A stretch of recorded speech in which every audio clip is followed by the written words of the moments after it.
O edifício novo de aduana também brinda um espaço mais factível para a aduana para trabalhar e para o nosso serviço. Esse não toda hora tem a ver com o controle, porque o controle não está quieto com o caminho, mas sim, nós também seguimos com modernizar a aduana e o nós também traz de maneira mais moderna.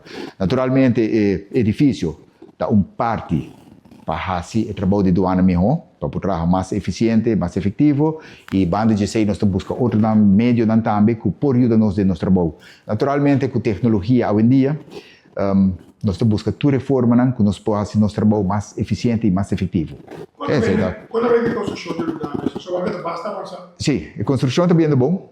Porque ela sai de Corão, acaba, a sai de imprensa, que na dezembro que passa nós estamos tendo uma develação de borte, de bord de edifício, e também indo em boa direção.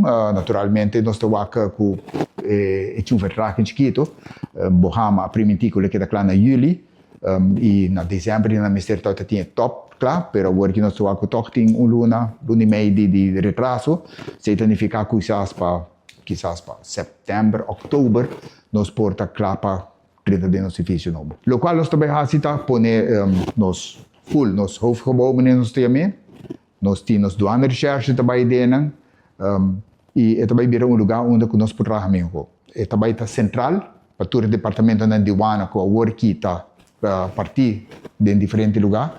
E o único que também queda seguro, naturalmente, na lugar está aeroporto,